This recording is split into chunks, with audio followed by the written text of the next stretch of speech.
আপনার কাছে যদি মাত্র 500 টাকা থাকে আর এই 500 টাকায় যদি বাংলাদেশ জাতীয় চিড়িয়াখানা ভ্রমণ করতে চান তাহলে আজকের ভিডিওটি আপনার জন্য। আজকের ভিডিওতে আমি আপনাকে দেখাবো কিভাবে মাত্র 500 টাকায় বাংলাদেশ জাতীয় চিড়িয়াখানা মিরপুর ভ্রমণ করবেন। এই 500 টাকা দিয়ে কিভাবে যাবেন, টিকিট মূল্য কত, বিস্তারিত থাকছে আজকের ভিডিওতে। এই 500 টাকা দিয়ে আপনি দেখতে পারবেন বিভিন্ন প্রজাতির হরিণ, বন্য হাতি, আপনি আরো দেখতে পারবেন বিশাল আকৃতির এক জলহস্তী, তাছাড়াও দেখতে পারবেন বাঘ, সিংহ, জেব্রা। আপনি বাংলাদেশে থেকে সেখানে গিয়ে দেখতে পারবেন আফ্রিকান বিভিন্ন প্রজাতির জিরাফ, তাছাড়া আরো দেখতে পারবেন বিভিন্ন প্রজাতির সজারু, যা আমরা ছোটবেলায় বইয়ের পাতায় দেখছি, কিন্তু সেখানে গেলে আপনি সরাসরি বাস্তব দেখতে পারবেন। সেখানে গেলে আপনারা আরো দেখতে পারবেন বিভিন্ন প্রজাতির বড় বড় ইমু পাখি, আরো দেখতে পারবেন বিভিন্ন প্রজাতির লুনা এবং মিঠা পানির কুমির, সাপ, আরো দেখতে পারবেন বিভিন্ন প্রজাতির পশু পাখি। আরো আজকের ভিডিও শেষ প্রান্তে আমরা দেখাবো বাংলাদেশের জনপ্রিয় ভাইরাল ডোনাল্ড ট্রাম্প নামে পরিচিত সাদা মহিষকে।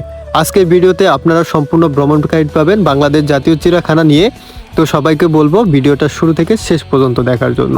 তো চলুন ভিডিওটা শুরু করে দিই।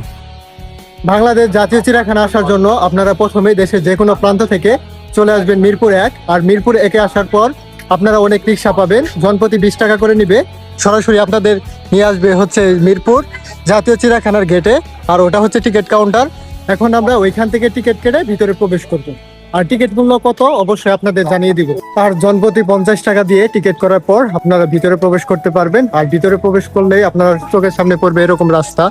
আপনারা চিড়িয়াখানা ঢোকার পরে প্রথমে দেখতে পারবেন হচ্ছে হরিণ। এই দেখেন কতগুলা হরিণ। আর এখানে মায়া হরিণ থেকে শুরু করে বিভিন্ন প্রজাতির হরিণ রয়েছে। আর পর্যটক দেখলে হরিণগুলা কাছে আসার চেষ্টা করে। হরিণগুলা দেখতে মাশাআল্লাহ অনেক সুন্দর। আর আপনারা হরিণগুলারে কোনো খাবার দিবেন না, কারণ কর্তৃপক্ষ যদি দেখে তাহলে আপনাদের জরিমানা হতে পারে। জাতীয় চিড়িয়াখানার ভিতরে প্রবেশ করার পর আপনারা পাবেন হচ্ছে ম্যাপ। আর এই ম্যাপ দেখে আপনারা চাইলে এই চিড়িয়াখানাটা ঘুরতে পারেন। আমরা চলে আসছি হচ্ছে সজারু দেখতে। আপনারা দেখতেই পাচ্ছেন এখানে 6টার মতো সজারু। গরমে এদের অবস্থা খুব খারাপ। এই চিড়িয়াখানার ভিতরে আপনারা 3টা বাঘ দেখতে পারবেন। একটা হচ্ছে পুরুষ বাঘ আর 2টা হচ্ছে মহিলা বাঘ। একটা হচ্ছে স্ত্রী বাঘের নাম হচ্ছে ছায়া, আর একটা হচ্ছে বর্ষা। তো আমি আপনাদের বাঘ দুটো একটু জুম করে দেখাই। ওই দেখেন কত সুন্দর করে শুয়ে রয়েছে। আর ওই যে আরেকটা ওই পাশে পানির ভিতরে শুয়ে হয়েছে। তা আরেকটা ওই পাশে পুরুষ বাঘ। মোট এখানে আসলে 3টা বাঘ আপনারা দেখতে পারবেন। বাঘ দেখা শেষ করে আপনারা চলে আসতে পারেন সিংহ দেখার জন্য। আর এখন আমি আপনাদের সিংহ দেখাবো। গাইস এই দেখেন সিংহ, ঠিক আছে? এই যে শুয়ে রয়েছে। আসলে বেড়ার কারণে ঠিক মতো দেখা যায় না, বেড়াটা অনেক বেশি ঘন দিয়ে ফেলাইছে। পর্যটকের সুবিধার জন্য বেড়াটা আর একটু পাতলা করে দেওয়া উচিত ছিল, যার কারণে পর্যটক একটু সুন্দর করে দেখতে পারতো। বাট বেড়াটা অতিরিক্ত ঘনে দেওয়ার ফলে আসলে পর্যটকরা ভিতরে ঠিকভাবে দেখতে পারেন। বাঘ সিংহ দেখা শেষ করে আপনারা ভাল্লুক দেখতে পারেন। আমার পিছনে যে খাঁচাটা আছে এটা হচ্ছে ভাল্লুকের খাঁচা। এখন আমরা ছোট ছোট শর্টের মাধ্যমে আপনাকে ভাল্লুকটা দেখাবো, কারণ এরা হচ্ছে নাড়াচাড়া করতেছে, এইভাবে ভিডিও করা আসলে সম্ভব না। গাইস আপনারা বাঘ সিংহ ভাল্লুক দেখা শেষ করে আপনারা ইমু পাখি দেখতে পারেন। বাঘ সিংহ ভাল্লুকের খাঁচার পরে আপনারা পাবেন ইমু পাখির খাঁচা। আর এই দেখেন এখানে কতগুলা ইমু পাখি, প্রায় 4-5টার মতো ইমু পাখি। তো যারা আসবেন অবশ্যই ইমু পাখি দেখে যাবেন, পাখিগুলা অনেক বড় বড়। আর এইটা পাবেন হচ্ছে বাঘ সিংহ এবং ভাল্লুকের খাঁচার পরেই। এখন আমি আপনাদের জিরাফ দেখাবো। আর এখানে আসলে আপনারা অনেকগুলা জিরাফ দেখতে পারবেন। এই যে একটা জিরাফ ঘাস খাচ্ছে, আর এখানে একটা ঘাস খাচ্ছে, আর এই পাশে দেখেন অনেকগুলা। তো যারা আসবেন অবশ্যই জিরাফ গুলা দেখে যাবেন। এখানে প্রায় 7-8টার মতো জিরাফ আছে। তো গাইস এখন আমি আপনাদের দেখাইতেছি হচ্ছে জেব্রা। দেখেন এখানে 2টা জেব্রা আছে, অনেক বড় বড় সুন্দর। গায়ের রংগুলা হচ্ছে ডেরা কাটো। তো যারা আসবেন অবশ্যই জেব্রা দেখে যাবেন।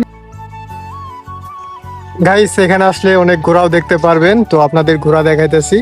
এগুলা মূলত ছোট প্রজাতির ঘোড়া, এখানে বড় প্রজাতির ঘোড়াও আছে। গাইস আসলে জাতীয় চিড়িয়াখানাটা অনেক বড়। আপনারা ঘুরতে ঘুরতে হাওয়ায় গেলে আমাদের মতো বসে রেস্ট নিতে পারেন।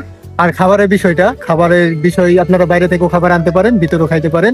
তবে যদি ভিতরে খান সেক্ষেত্রে আপনার দামটা একটু বেশি পড়বো। অবশ্যই চেষ্টা করবেন বাইরে থেকে কিনে ভিতরে খাবার আনার জন্য, এবং এখানে ভিতরে এসে খাবার খেতে পারবেন। এখন আমি আপনাদের দেখাবো হচ্ছে এশিয়ান হাতি। তো ব্যাক ক্যামেরা দিয়ে আমি আপনাদের দেখাই। তো এই যে আপনারা দেখতে পাচ্ছেন এখানে হচ্ছে 2টা এশিয়ান হাতি বড় বড় ঘাস খাচ্ছে।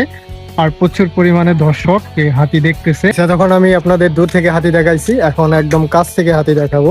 তো আপনারা দেখতে পাচ্ছেন এখানে হচ্ছে আরেকটা হাতি, একদম কাছে জুম করলে আপনারা স্পষ্ট দেখতে পাচ্ছেন। তো এখানে প্রায় 4-5টার মতো হাতি আছে। যারা আসবেন অবশ্যই হাতিগুলা দেখবেন। গাইস এই যে হাতি, এই যে হাতি, 2টা ভাই ভাই। আর এখন আমি আপনাদের দেখাবো হচ্ছে জলহস্তী। তো আপনারা দেখেন কত বড় একটা জলহস্তী। জুম করলে দেখতে পাচ্ছেন যে অনেক বড় জলহস্তি। তো যারা আসবেন অবশ্যই এই জলহস্তিটা দেখে যাবেন। আমি আপনাদের দেখাবো হচ্ছে ক্যাঙ্গারু, অস্ট্রেলিয়ার জাতীয় প্রাণী। দেখেন কত সুন্দর করে শুয়ে হয়েছে। এর আগে শুধু ভিডিওতে আর ছবিতেই দেখছি, বাস্তবে প্রথম ক্যাঙ্গারু দেখলাম। আপনারাও যদি বাস্তবে প্রথম ক্যাঙ্গারু দেখতে চান তাহলে তাড়াতাড়ি চলে আসেন হচ্ছে বাংলাদেশ জাতীয় চিড়িয়াখানা Mirpur. Guys, this is Lama. জীবনে প্রথম নাম হলাম এবং জীবনে প্রথম দেখলাম। তো দেখতে কেমন অবশ্যই কমেন্টে জানাবে। গাইস, এই পানিটা দেখো পুরাটাই গরুর মতো, বাট এটা গরু না, এটা হচ্ছে ওয়াটার বাক। জীবনে ফার্স্ট দেখলাম, দেখতে হুবহু গরুর মতো। তারপর গাইস আমরা চলে আসছি গাধা দেখতে। এর আগে গাধা দেখাইছি বা দূরে থেকে দেখাইছিলাম, এখন দেখেন কাছ থেকে হুবহু কত সুন্দর লাগতেছে। তো আপনারা যারা আসবেন অবশ্যই গাধা দেখবেন। এরপরে আমরা দেখাবো next Donald Trump. Guys, Donald Trump দেখতে হলে আপনাদের আমেরিকা যাইতে হয়, কিন্তু বর্তমানে ডোনাল্ড ট্রাম্প দেখতে হলে আপনাদের আমেরিকা যাইতে হবে না। আমি আপনাদের বাংলাদেশের মিরপুর জাতীয় চিড়িয়াখানা ডোনাল্ড ট্রাম্প দেখাবো। আর এই দেখেন Donald Trump, this is Donald Trump. দিকে কিন্তু ওই দিক ঘুরে হয়েছে, তেমন একটা ভালো দেখা যায় না। ডোনাল্ড ট্রাম্প দেখে শেষ করে আমরা এখন ভিডিওর শেষ প্রান্তে। আর এখন আমরা আপনাদের কুমির দেখাইতেছি। এখানে আসলে আপনারা নোনা পানির কুমির এবং মিঠা পানির কুমির, দুই ধরনের কুমির দেখতে পারবেন। তো যারা আসবেন অবশ্যই কুমির দেখে যাবেন। কুমির দেখা শেষ করে আমরা চলে আসি অযোগ্য সাপ দেখতে। আর আপনারা দেখতেই পাচ্ছেন বিশাল বড় অযোগ্য সাপ, আসলে বেড়ার কারণে ভালোভাবে দেখা যাচ্ছে না। আর অযোগ্য সাপ দেখার পরে আমরা আরেকটি সাপ দেখি, সেটা হচ্ছে গোখরা সাপ। এই সাপটা কিন্তু অতিরিক্ত বিষাক্ত এবং কাচের মাধ্যমে এটা রাখা হয়েছে। জেব্রা দেখার পর অপোজিট সাইডে পাবেন হচ্ছে শিশু পার্ক। তো আপনারা যারা আসবেন আপনাদের শিশু বিনোদনের জন্য ভিতরে নিয়ে যাইতে পারেন। তো গাইস, আপনারা শিশু পার্কের ভিতরে প্রবেশ করলে এখানে দুইটা রাইড পাবেন। এটা হচ্ছে রেল রাইড, এটাও দিতে পারবেন। আরেকটা রাইড আছে, এটা হচ্ছে ঘোড়ার মতো একটা ঘূর্ণয়মান রাইড। তো আপনারা যারা বাচ্চা নিয়ে আসবেন অবশ্যই তাদের বিনোদন দেওয়ার জন্য এই দুইটা রাইড চেষ্টা করতে পারেন। চিড়িয়াখানার ভিতরে পানিরও সুব্যবস্থা আছে, আপনারা চাইলে এখান থেকে পানি দিয়ে হাত মুখ ধুইতে পারেন এবং পানিও খাইতে পারবেন। গাইস, ভিডিওটা ভালো লাগলে সাবস্ক্রাইব করে দিবেন, লাইক কমেন্ট শেয়ার করে পাশে থাকবেন। লাইক কমেন্ট শেয়ার করে পাশে থাকবেন।